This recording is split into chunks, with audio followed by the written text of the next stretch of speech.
comienza una serie de exhortaciones a cómo deben vivir los cristianos.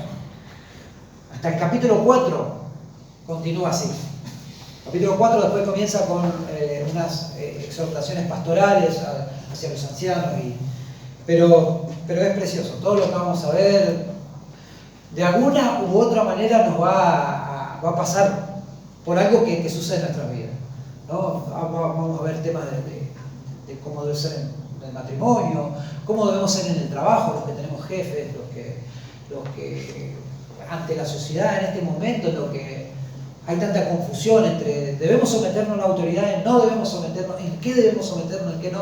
Bueno, Pedro abarca todos esos temas y va a ser, yo estoy seguro que va a ser una bendición.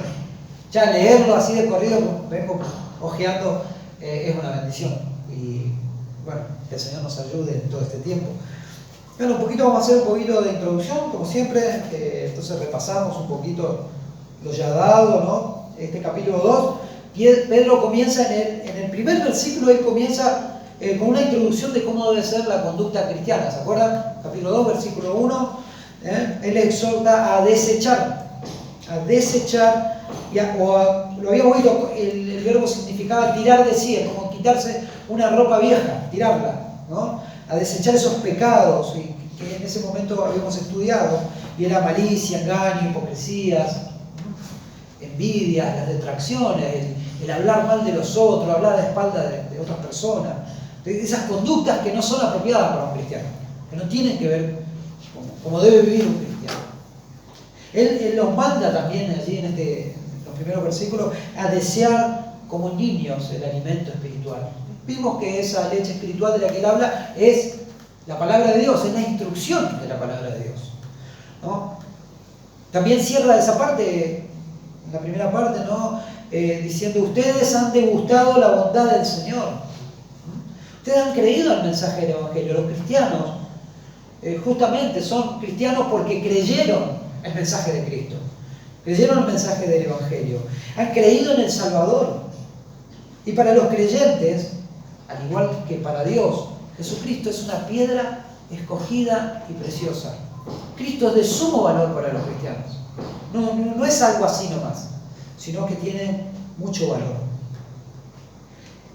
Pedro también había visto el hecho de que, sin embargo, para los que no creen, lo había puesto en un contraste, lo precioso que es Cristo para Dios y para los creyentes. Sin embargo, para los que no creen, para los incrédulos, Él es sin valor. Él es una piedra que el mundo desecha, que los incrédulos desechan. Es una piedra en la que aquellos que no creen, es donde tropiezan ellos, es la piedra que hace caer, como dice la Escritura. Y esto tiene una importancia muy grande porque qué bueno es no hallar tropiezo en Jesucristo. Porque el que haya tropiezo en Cristo, eso termina siendo para ellos una bancarrota total. Termina siendo la pérdida más grande de su vida, porque no es la pérdida más grande perder un trabajo, perder al ser querido que amás, es perderse para siempre jamás. Y es tremendo que Pedro cómo resalta esto, que Jesucristo para unos es algo precioso, es una roca, y nosotros sabemos por la Escritura que Él es la roca de la salvación, es la roca eterna, es donde nosotros descansamos, donde nos podemos apoyar. Él es firme. Si construimos nuestra casa sobre esta roca, aunque vengan los ríos, aunque vengan las dificultades, no van a abnegarnos, no van a destruir nuestra casa. Una vida construida sobre la roca, sobre Jesucristo, es algo precioso.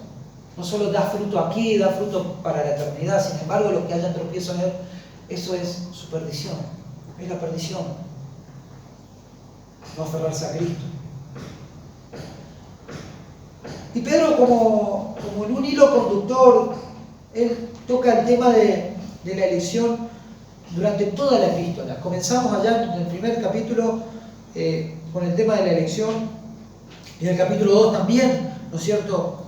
Muestra cómo la elección de Cristo sucedió en la eternidad pasada, allí en el seno de la Trinidad, allá en el consejo eterno de la Trinidad, antes de que el tiempo existiese, antes de que vengan las cosas de existencia, de que Dios las cree, Él ya habían ordenado a Jesucristo para ser el Salvador de los hombres.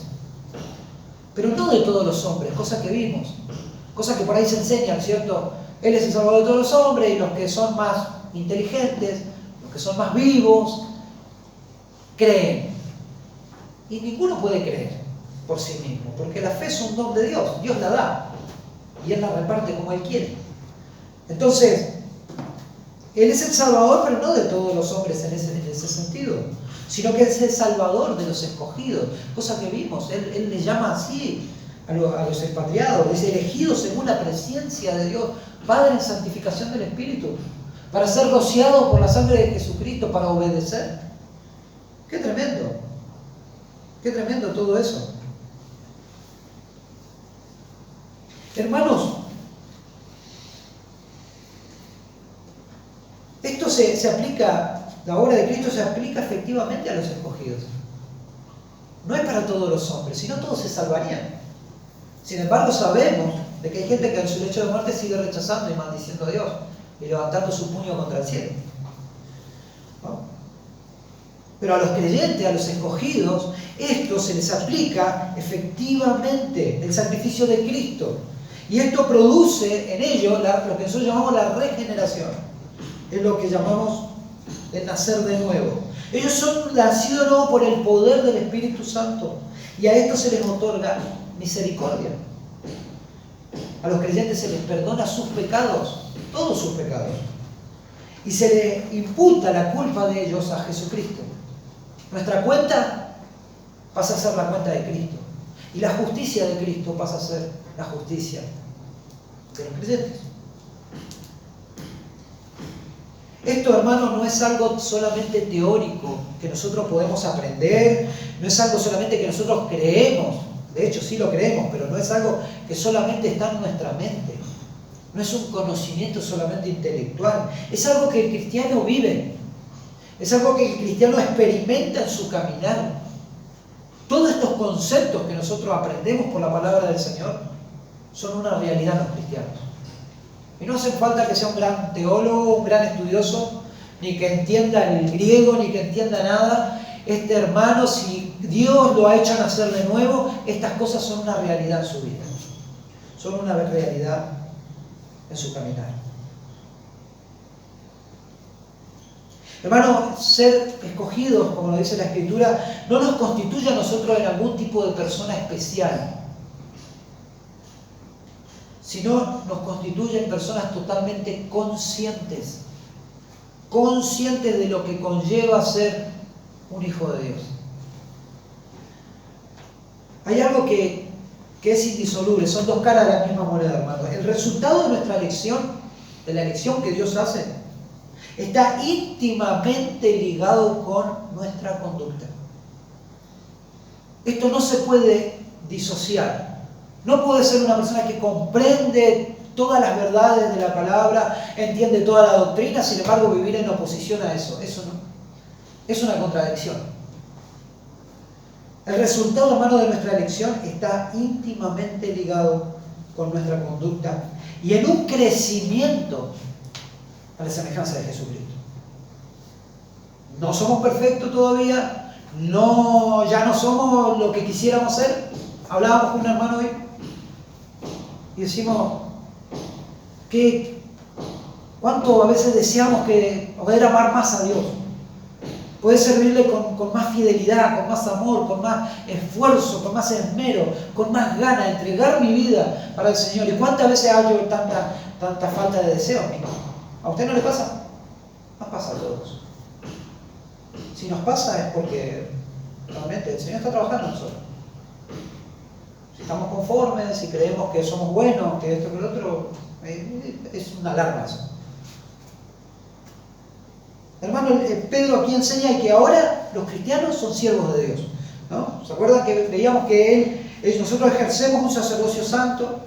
Ahora los cristianos son apartados para el uso exclusivo de Dios, para el servicio exclusivo a Dios. Ahora pertenecen a una nueva nación, a la nación celestial. Son posesión suya, somos posesiones del Señor. Y parte de nuestros servicios, acercándonos a lo que vamos a leer hoy, parte de nuestro servicio es anunciar las virtudes del Salvador, ¿no es cierto? Las virtudes del Salvador, aquel que nos salvó cuando nosotros no éramos pueblo, aquel que nos salvó cuando nosotros no habíamos alcanzado misericordia, ahora los que estábamos en tinieblas, los que estábamos yendo a la condenación eterna, ahora Él les otorga misericordia. Y esos son los escogidos de Dios. No son perfectos, no son como, a veces lo digo, pero en modo de chiste, pero sí, los cristianos no son santurrones. Son perdonados, son amados por Dios, son gente que han salido de las tinieblas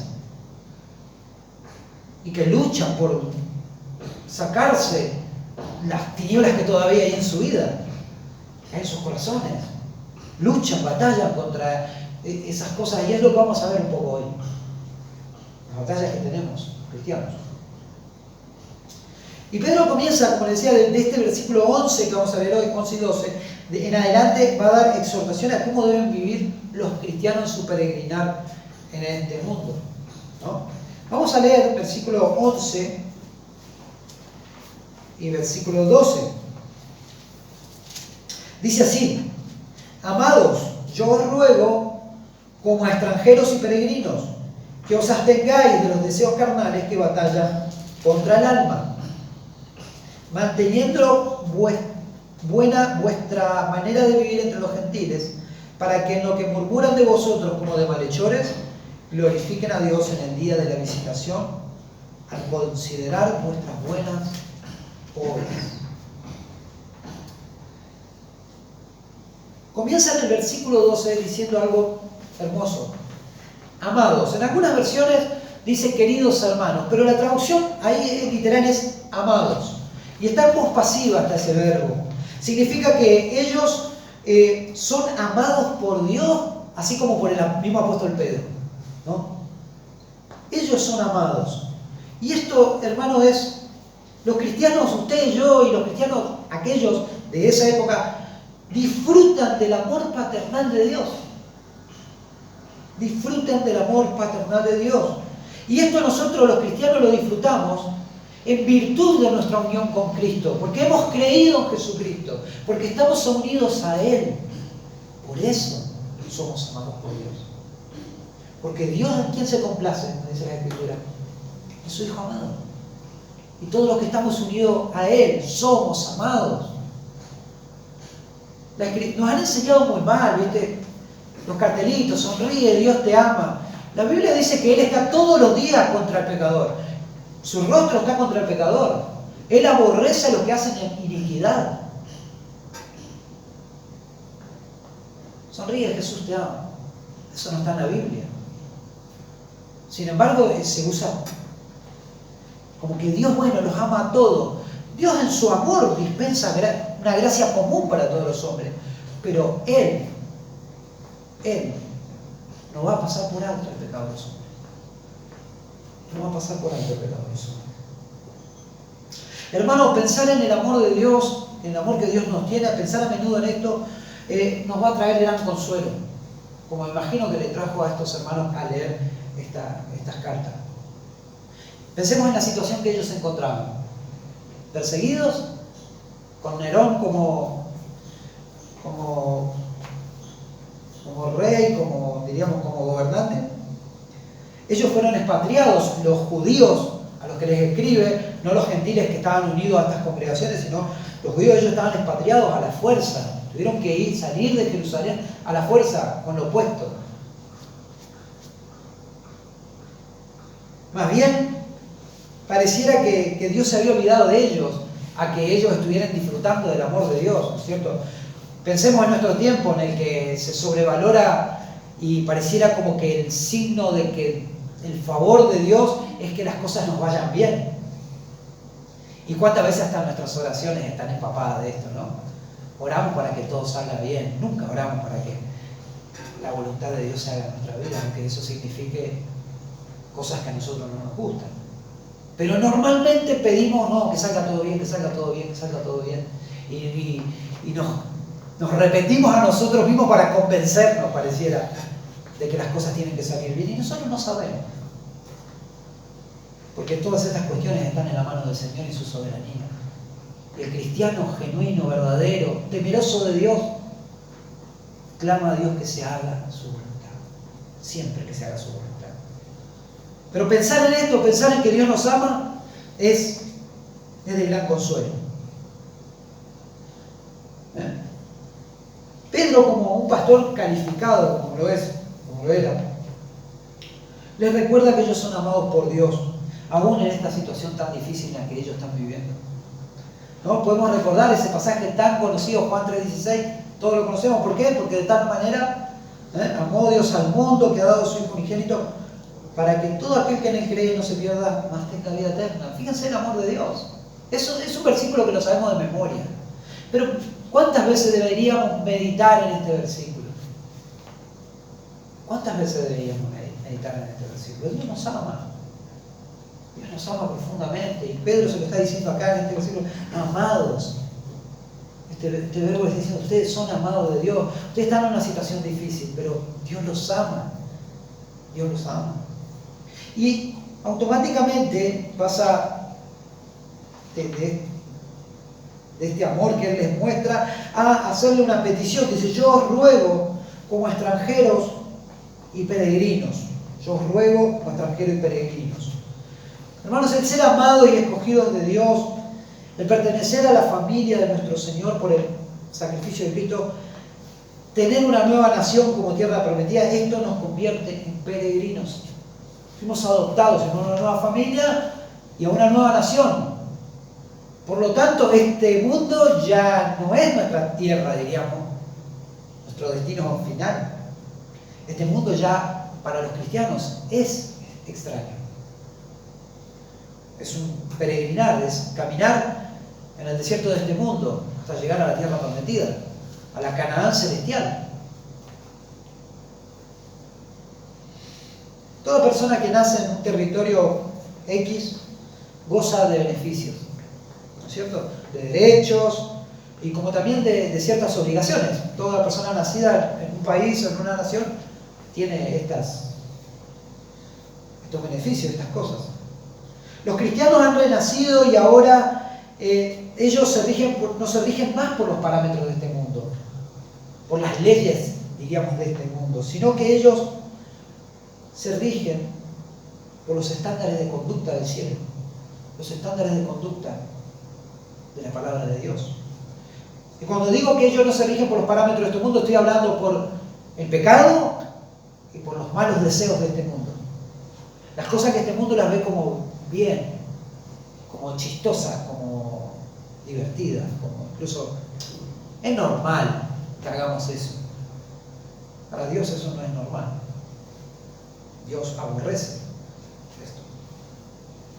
Filipenses 3, capítulo 3, versículo 20 nos dice lo siguiente: mas nuestra ciudadanía está en los cielos, de donde también esperamos al Salvador, al Señor Jesucristo. El cristiano tiene una nueva ciudadanía.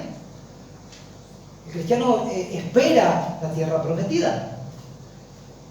No es este mundo. No es este mundo así como lo conocemos. Esperamos la renovación de todas las cosas. Sí, esperamos eso. Lo esperamos con mucha ansia. Los creyentes son extranjeros y peregrinos y ellos saben que esta vida es solo un breve lapso de tiempo. Acompáñame un poquito más atrás en el capítulo 1, versículo 17. Capítulo 1, versículo 17. Vamos a ver que toda la Escritura está llena de este concepto de peregrinos y extranjeros desde la antigüedad hasta nuestros días. Dice así: y si invocáis por Padre a aquel que sin acepción de personas juzga según la obra de cada uno, conducíos en temor todo el tiempo de vuestra peregrinación.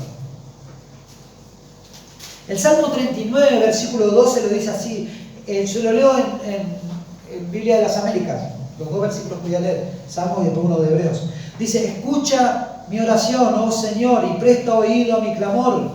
No guardes silencio ante mis lágrimas, porque extranjero soy junto a ti, peregrino como todos mis padres. Hebreos 11, versículo 13 dice así: todos estos murieron en fe sin haber recibido las promesas, pero habiéndolas visto y aceptado con gusto desde lejos, confesando que eran extranjeros y peregrinos sobre la tierra. Hermano, esto es categórico. Los verdaderos creyentes son peregrinos y extranjeros.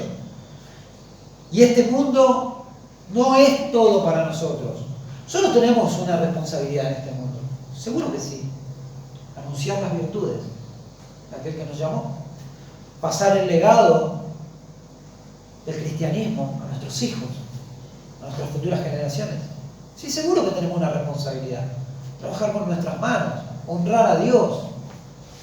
Todas cosas lícitas, cosas que necesitamos y lo hacemos en este espacio y tiempo. Pero somos peregrinos. Para nosotros no termina todo acá, no termina con que nos retiramos a los 70 y nos vamos a vivir a un country con pileta y viajar por el mundo. Eso no es el deseo del cristiano, es estar con Cristo.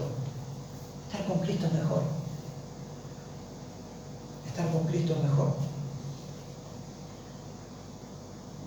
Como les decía, este mundo no es todo para nosotros y no es todo para Clara, todo para ellos. Y esto, hermanos, debería hacernos meditar mucho más a menudo acerca de esto. Ya que cuando el Señor venga o cuando nosotros partamos, los padecimientos van a terminar. Los padecimientos, las luchas van a terminar.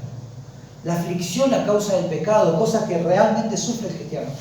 El verdadero creyente padece el pecado, no sufre por ofender a Dios. Lucha con el desánimo, lucha con, como les decía, cuántas veces nos falta amor por el Señor. Mi oración es no, a veces, les soy sincero, a veces mi oración no es tanto cuánto te amo, Señor, sino Señor, ayúdame a amarte, porque no, a veces me cuesta. No es cuánto de labios nosotros amamos, es la realidad de nuestro corazón, cómo estamos delante del Señor.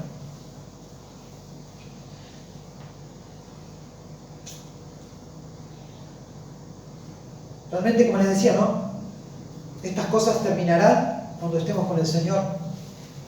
Y luego de hacer este pedido, ahí en el versículo 11, yo ruego como extranjero y peregrino, dice, que os abstengáis de los deseos carnales que batallan contra el alma.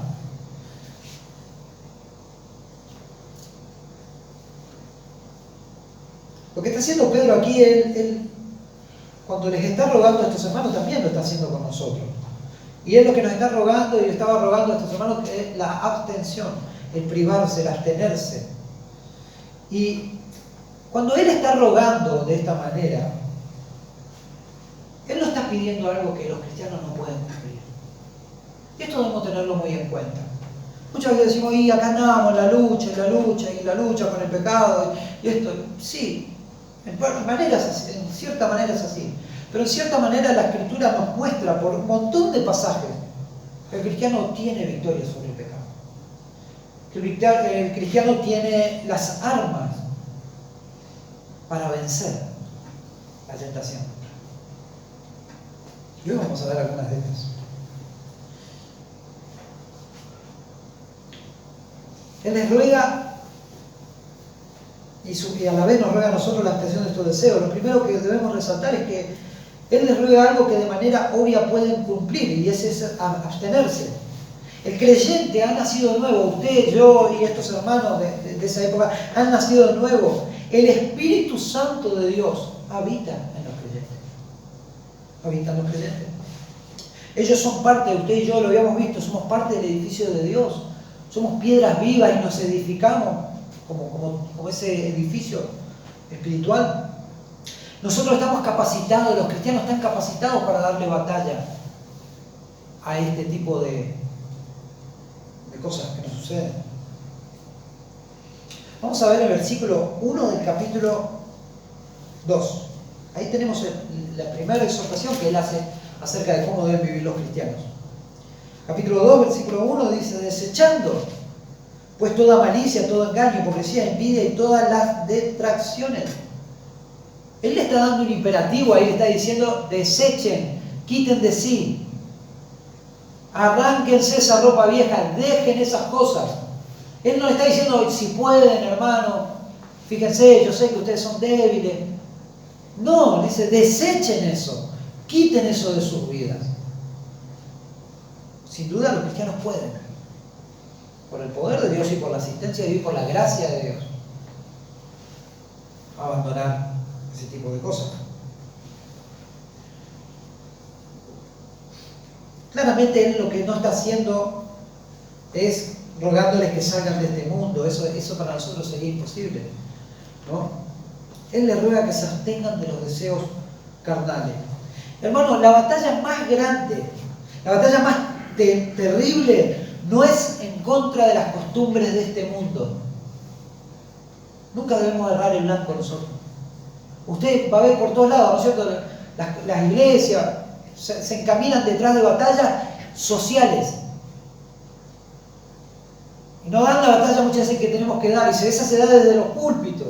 Y eso es una batalla que nos puede resultar en que no todos quieran oírnos.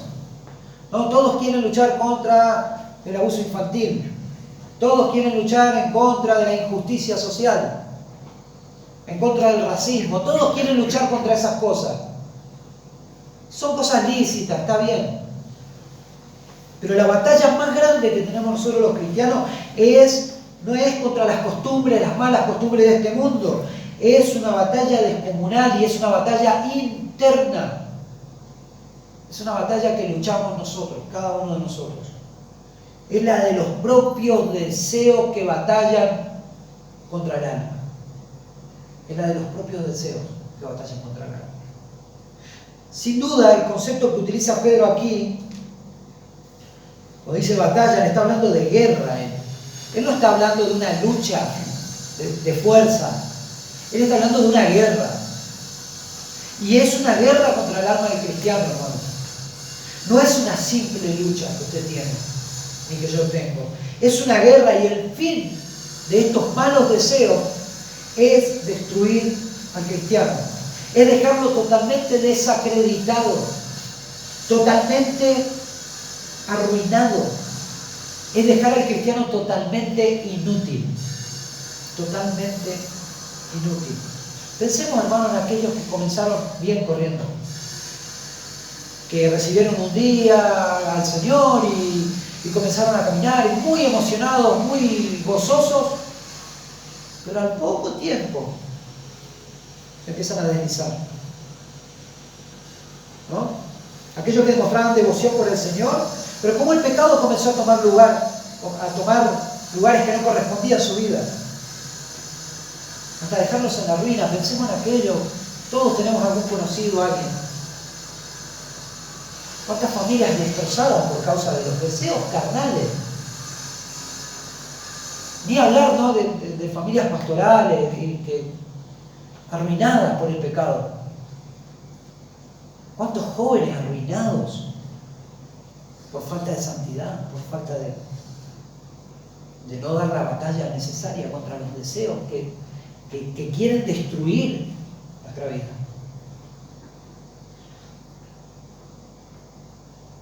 Hermanos, nosotros sabemos una verdad fundamental que es cristiana, ¿no es cierto? Que es que los cristianos genuinos nunca se van a perder, ¿no es cierto? Nosotros creemos en la seguridad de la salvación.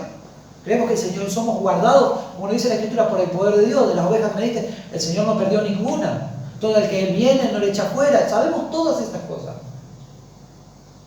Pero sin duda, hermano, un verdadero cristiano sí puede tener grandes pérdidas temporales a causa del pecado.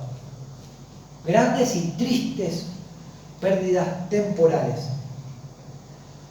Consecuencias graves por sus actos. Cosas que no se van a poder reparar en esta vida. Hermanos, seguramente, pensemos en David nada más, ¿no? La espada nunca y la sangre nunca se apartó de su casa. Un pecado, un desliz, un deseo, una vez que no estuvo haciendo lo que tenía que hacer, que tenía que estar en la guerra, ¿no? Pero que estaba paseándose, perdiendo el tiempo, mirando lo que no tenía que mirar, haciendo lo que no tenía que hacer, dando lugar a los malos deseos en su vida. Eso trajo tanto dolor a su familia.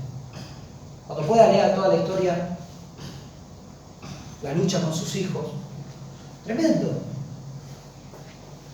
Tremendo. Y nosotros debemos tomar todas esas cosas, debemos tomarlas, hacerlas propias en nuestra vida. No debemos de jugar con el pecado. No debemos de jugar con eso, con permitirnos saborear y disfrutar ciertos deseos carnales. Total, como no hago el pecado, pero bueno, me recreo en mi corazón, en mi mente, con estas cosas. Las consecuencias de estos actos muchas veces no se pueden reparar. Un esposo que empezó mirando lo que no debía y terminó engañando a su esposa, arruinando una familia, arruinando la vida de sus hijos. Y cosas como esas tenemos de sobra, de sobra. Hermanos, los deseos carnales, miren cómo lo dice otras versiones, deseos carnales, deseos humanos, pasiones carnales, deseos pecaminosos, deseos mundanos, apetitos carnales. Hermanos, hay algo que nosotros debemos identificar muy bien con esto. Esto proviene de nosotros. Esto no es de afuera. ¿Qué nos han hecho creer durante mucho tiempo? ¿Qué enseñan las pseudo iglesias? Reprenden a Satanás. Espíritu de adulterio, le dicen. No, el adúltero es el hombre. O en su caso la mujer. Espíritu de avaricia, no, es un avaro y tiene que someterse al Señor y rendir ese pecado al Señor. Y siempre echándole la culpa a Satanás de cosas que capaz que ni hacen. Esto proviene de nosotros, hermanos. Mire, vamos a probarlo por la Biblia, para que no sea algo que estamos, pareciera, inventando. Santiago 1, versículo 13 al 15. ¿Puede buscar su Biblia? Creo que es uno de los versículos más claros justamente que después vamos a leer también en Mateo. Santiago 1, versículo 13 en adelante, dice: que nadie diga cuando es tentado, soy tentado por Dios, porque Dios no puede ser tentado por el mal y Él mismo no tienta a nadie, sino que cada uno es tentado cuando es llevado y seducido por su propia pasión. Yo lo estoy leyendo también en Biblia de las Américas. Después dice: cuando la pasión ha concebido, da a luz el pecado, y cuando el pecado es consumado, engendra la muerte. ¿Es de afuera? No, es de adentro. Y se lo escribe a cristianos. Porque la presencia del pecado en la regeneración, en nosotros, todavía no es quitada. Nuestros pecados son perdonados. Nosotros vamos siendo santificados progresivamente, cada vez más parecidos a Cristo. Pero la presencia del pecado y los actos que nosotros hacemos siguen siendo pecado. Y eso únicamente en la glorificación estaremos libres totalmente de la presencia del pecado. Mientras estemos en este cuerpo, debemos luchar con las armas que el Señor nos dio. Con las armas que el Señor nos dio.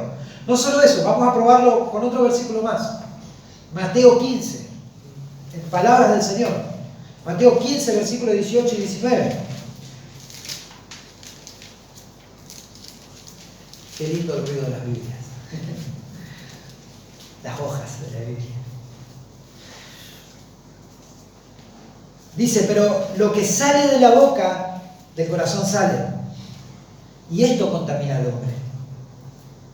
Porque del corazón salen los malos pensamientos, los homicidios, los adulterios, las fornicaciones, los hurtos, los falsos testimonios, las blasfemias. ¿De dónde salen? De nuestro corazón.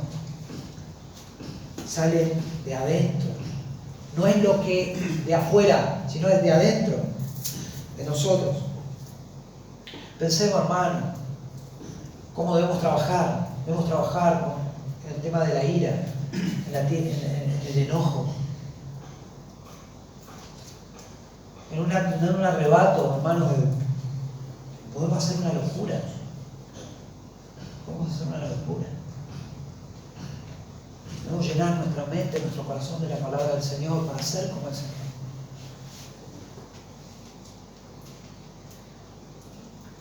Miren, si queremos ver dos resúmenes de esto, vamos a volver a leer el capítulo 2, versículo 1 de 1 de Pedro, y vamos al capítulo 4, versículo 3. Ahí tenemos un resumen de lo que es realmente estas pasiones carnales, estos deseos carnales que batallan contra el alma. En el 1 dice, desechando pues toda malicia, ahí está, malicia, engaño, hipocresías, envidias, las detracciones, o sea, es el hablar de más, el criticar, el no darle rienda suelta a la, como dicen, a la sin hueso. Y después en el capítulo 3, capítulo 4, versículo 3, tenemos un resumen tremendo que hace Pedro aquí. Dice, baste ya el tiempo pasado para haber hecho lo que agrada a los gentiles, andando en lascivia, concupiscencia, embriagueces, orgías, disipación y abominables idolatrías. Qué tremendo, ¿no? Ahí tenemos. Él está diciendo, ya basta el tiempo que hicimos todas esas cosas, lejos del Señor. Estando en el Señor ya no hay libertad para esas cosas. No hay lugar. Y estas cosas suceden. Todos conocemos a alguien que ha dañado el testimonio de la iglesia. Todos conocemos a alguien que ha ofendido el nombre de Cristo con una conducta como esta. Lo hemos visto. Yo he visto tristemente personas que han abandonado la fe y van a parapsicólogos. A ese nivel, hermano. Gente que entendía la doctrina, que se va a los curanderos. Yo no lo puedo creer.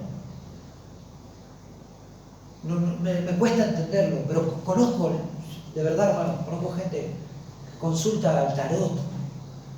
Después de haber conocido, escuchado la palabra del Evangelio, entender, escuchar de su propia boca cosas maravillosas de la palabra. Entonces debemos de cuidarnos. El pecado puede hacer estrago en nuestra vida. No debemos de jugar con esto. No debemos de jugar con esto. Ni hablar de cosas más vergonzosas. Ni hablar, hermanos. Seguimos. Versículo 12. Y ya vamos avanzando. Vamos a la mitad. Versículo 12 dice, manteniendo vuestra buena manera de vivir entre los gentiles.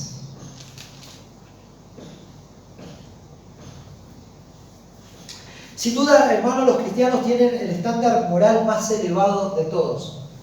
Incluso hasta cuando comparamos lo que enseñan las religiones, el cristianismo, la fe judeocristiana tiene el estándar más elevado, porque tiene la ley de Dios.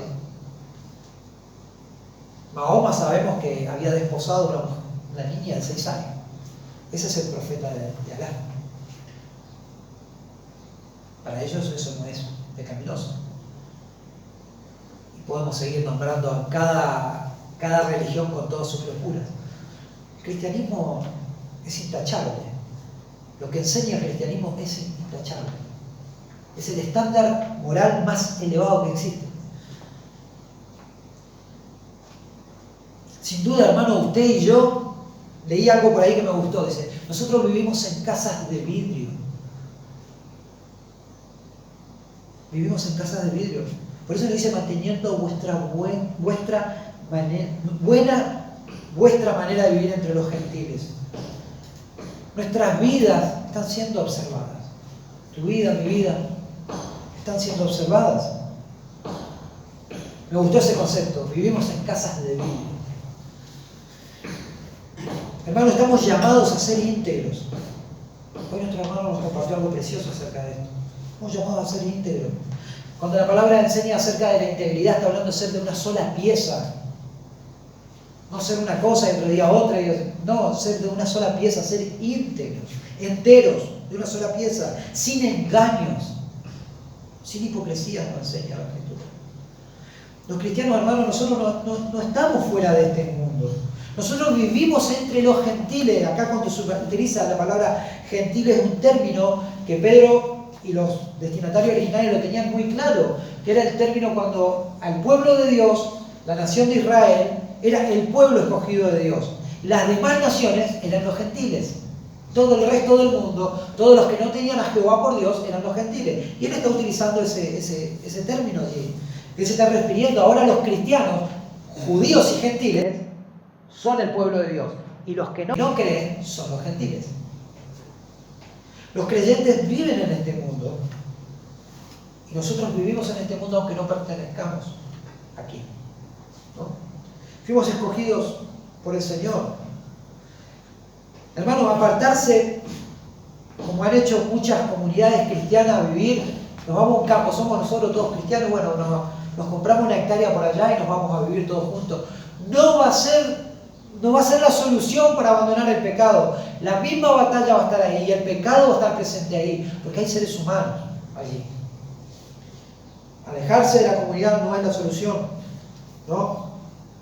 Como les decía, ya que fuimos escogidos por Dios para anunciar las virtudes de aquel que nos llamó de sus tinieblas a su luz admirable, si nosotros nos escondemos, si nosotros nos apartamos en ese sentido, ¿a quién le anunciaremos?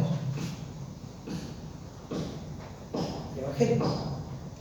Para eso nosotros fuimos apartados. Para eso nosotros fuimos escogidos.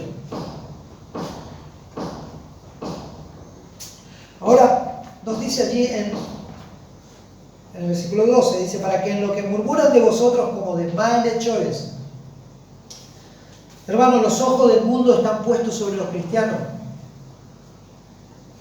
El mundo está a la expectativa, hermano, del más mínimo desliz. ¿O no le pasó que alguna vez metió la pata en algo a usted y se le salió la chaveta en algo? ¡Ay, bueno, eso te enseñan en tu iglesia! ¿No nos dicen así? ¿Eso te enseña tu pastor? Te dicen. Están a la expectativa, el mundo está a la expectativa. Y a veces hasta en nuestro propio hogar nos pasa. O no lo hacemos. Muchas veces. Estamos ahí. Vos sos cristiano y mirá tu comportamiento, mirá esto, mirá aquello. Pensemos lo siguiente, ¿a quiénes era dirigido esto? El primer siglo los creyentes eran un pequeño puñado de personas, eran poquitos, no eran tantos. Como hoy que el cristianismo es una cuestión más masiva, digamos, es más social.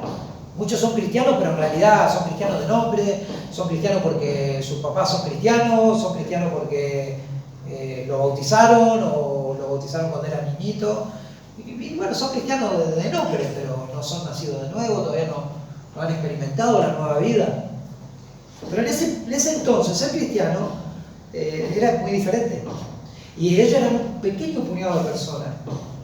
Y a ellos se los calumniaba muy fuertemente, se les calumniaba, se les injuriaba. Obviamente mintiendo, ¿no? Una de las primeras cosas que se les acusaba a los cristianos era que ellos son intolerantes, y es algo que ya estamos empezando a ver. Cuando el mundo ya se empieza a desbarrancar, como en estos tiempos, lo primero que se ve en los cristianos es que ellos son unos intolerantes. Y en el capítulo 4, versículo 4, lo dice así. Miren, dice, a estos, hablando de los gentiles, les parece cosa extraña que vosotros no corráis con ellos el mismo desenfreno de disolución y os ultrajan. Al mundo le parece extraño la conducta de los cristianos. Estos son unos bichos raros. ¿Cómo que son santos? ¿Cómo que se guardan para el matrimonio? ¿Cómo que no sé, el esposo no tiene por ahí algo? ¿Cómo que no se queda con algo que no le corresponde? ¿Por qué no aprovecha la oportunidad?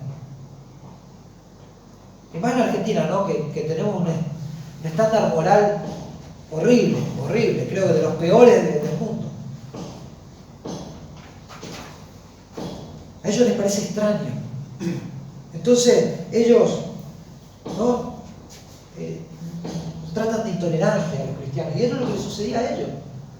Los cristianos eran una espina en el pie de los romanos, de la sociedad romana. Era una sociedad muy parecida a la nuestra, en la que todo se permitía. La inmoralidad, el culto al César. Eso es otra de las cosas por las que ellos eran. Mayormente los cristianos eran encarcelados por esto, por desobediencia civil. A ellos se los acusaba de ser desobedientes al imperio, de ser desobedientes al gobierno. cuando ellos se negaban a participar en el culto al César.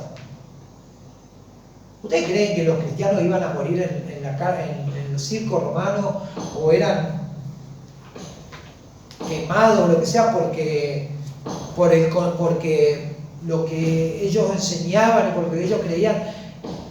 No, era porque eran desobedientes para la sociedad. Eran desobedientes, ellos no se iban a postrar al César, no iban a rendir culto a otro. Hay un solo Señor. Parte del culto al César era decir que el César es el Señor. De ahí que nosotros tenemos, y se le llama, como nosotros decimos, el Señor. El Señor. Y por eso los perseguían. Ya el mismo Señor lo había dicho en Juan 15, versículo 19. Si ustedes fueran del mundo, el mundo amaría lo suyo. Pero el mundo los aborrece porque ustedes no son del mundo, aun cuando yo los escogí del mundo. Así que el rechazo, la oposición y el desprecio, hermanos, es lo más natural que nos puede suceder. Es más, es lo que usted y yo deberíamos esperar. Yo sé que esto parecerá un poco desalentador, ¿no? Hoy en muchos lugares están diciendo, vamos, usted va a conquistar la tierra, usted va a conquistar ese nuevo trabajo que quiere. Y toda su familia se va a convertir al Señor. Amén, amén, dicen todos. Miren lo que dice acá. Nosotros, lo más natural que podemos esperar es el rechazo. Es más, deberíamos prepararnos como verdaderos siervos del Señor a esperar eso. En conclusión, la conclusión del versículo que vamos a ver ahora es un poco extraña, ¿no? Nos dice, estamos allí en el versículo 12, para que murmuran de vosotros como de malhechores, glorifiquen a Dios en el día de la visitación al considerar vuestras buenas obras. Como le digo, parece un poco extraño el final de este versículo, ¿no? Dice, glorifiquen a Dios en el día de la visitación al considerar vuestras buenas obras. Los mismos gentiles que los acusan a los cristianos, los mismos gentiles que los tratan de intolerantes, de desobedientes, a los que odian, ahora terminan glorificando a Dios. ¿Cómo es esto? Y los comentaristas bíblicos tienen tres opciones. Yo voy a compartir solamente dos de las tres especulaciones que ellos tienen acerca del texto.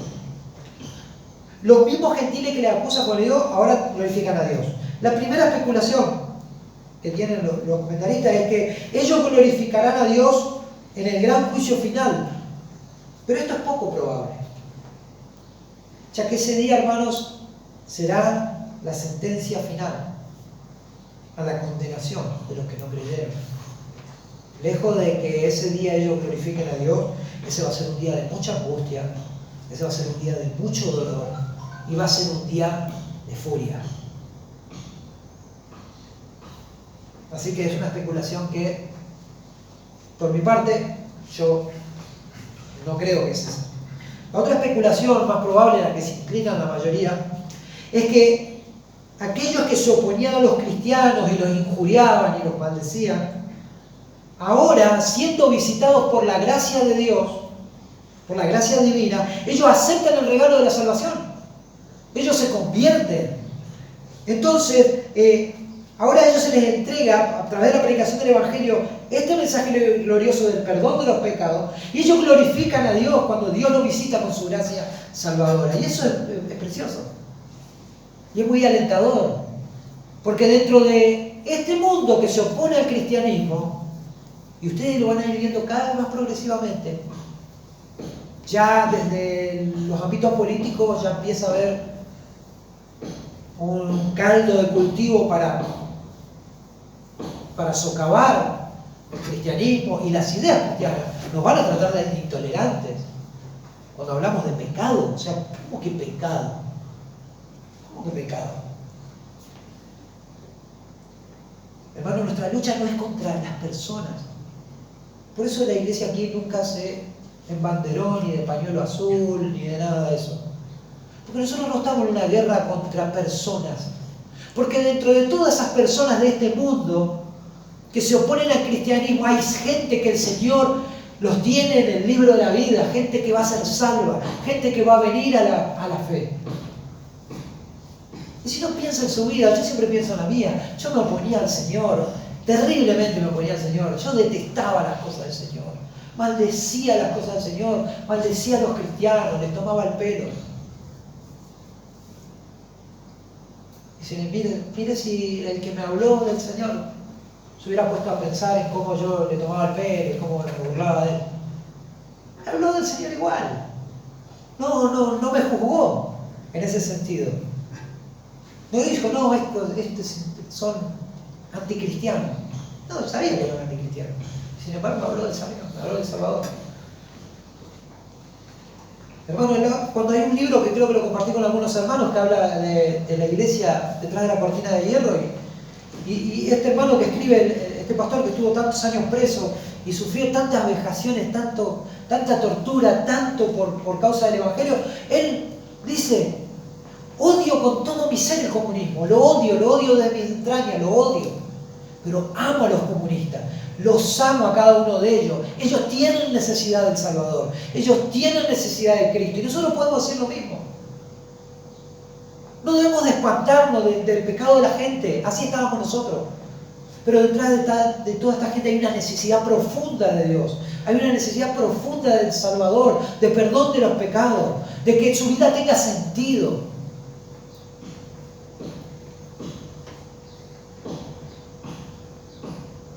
Así es, hermano, nosotros, sin lugar a duda, los creyentes, usted y yo, tenemos un papel relevante en la historia.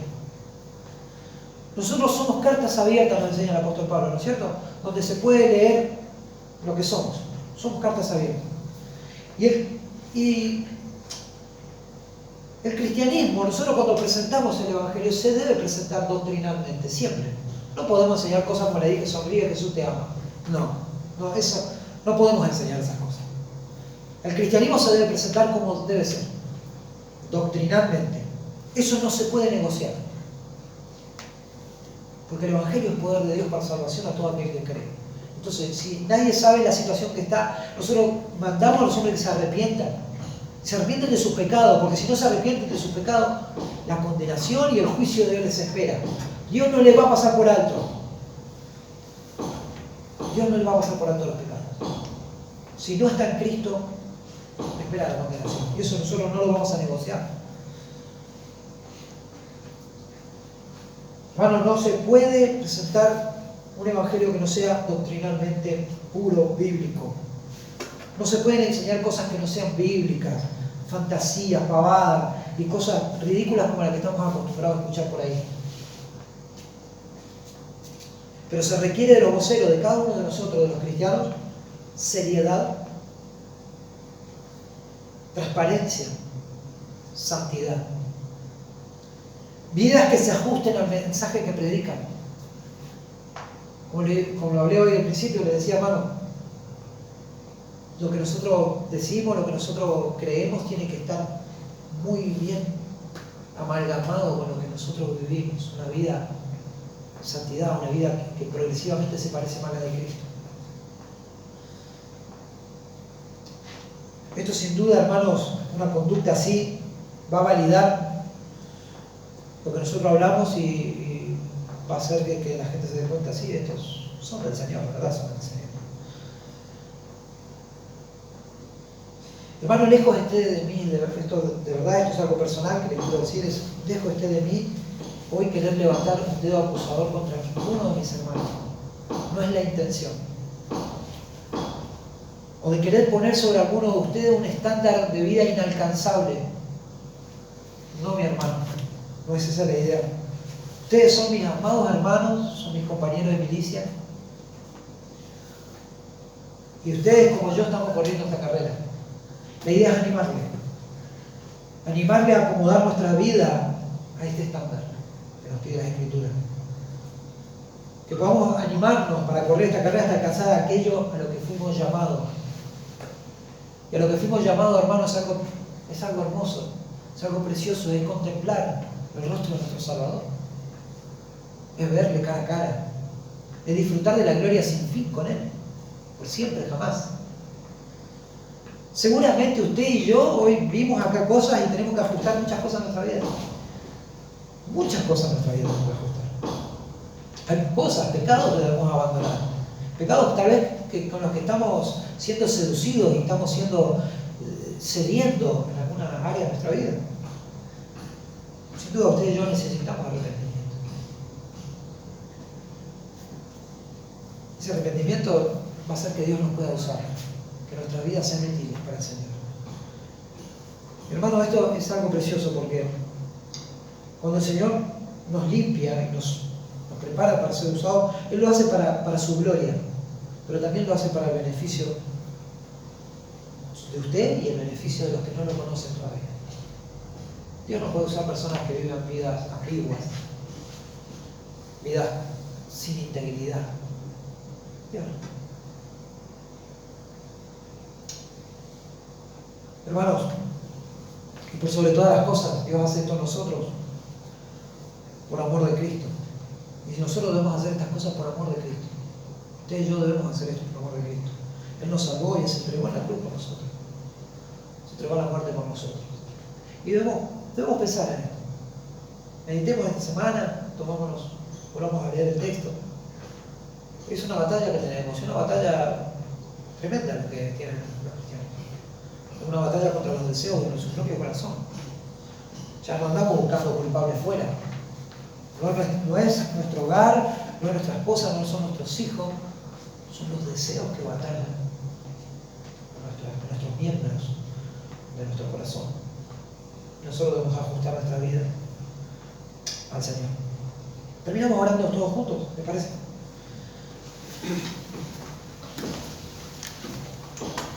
Amado Señor, te damos gracias, Señor, por este tiempo ante tu palabra.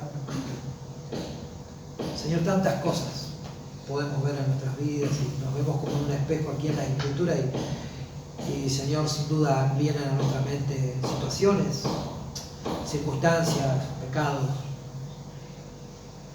cosas en las que reincidimos, cosas en las que volvemos a pecar de la misma manera. Pero Señor, tú nos dejaste armas, tú nos dejaste, Señor, tu Santo Espíritu en nosotros, para que podamos vencer el pecado, podamos vencer, Señor, estos malos deseos. Señor, ayúdanos. Si te hemos ofendido, si te hemos contristado, perdónanos, Señor. Límpianos, Señor, límpianos más y más de nuestra maldad. Ten misericordia de nosotros. Ten paciencia, te lo ruego, Señor. Ten paciencia conmigo, Señor. Y ayúdanos, Señor, a vivir una vida que está a la altura de tu mensaje, a la altura de tu estándar. Ayúdanos, Señor, a hacer cartas abiertas, que todos puedan ver, Señor, que realmente somos tuyos. Y, Señor, ayúdanos a que también tengamos de esa manera compasión con aquellos que no te conocen todavía. Que podamos anunciarle tu precioso mensaje, Señor. Un mensaje de salvación, de perdón, de una vida nueva y de una esperanza que no se va a perder. Señor, te pedimos todas estas cosas y que tú sigas trabajando en nuestros corazones durante toda esta semana, Señor, y que podamos dar frutos, Señor. Te lo pido en tu nombre, Jesús. Nos encomendamos a ti, Señor, a tu gracia, y te damos gracias por la libertad de poder reunirnos, la libertad de poder adorarte y de poder servirte, Señor. Te lo pedimos en tu nombre.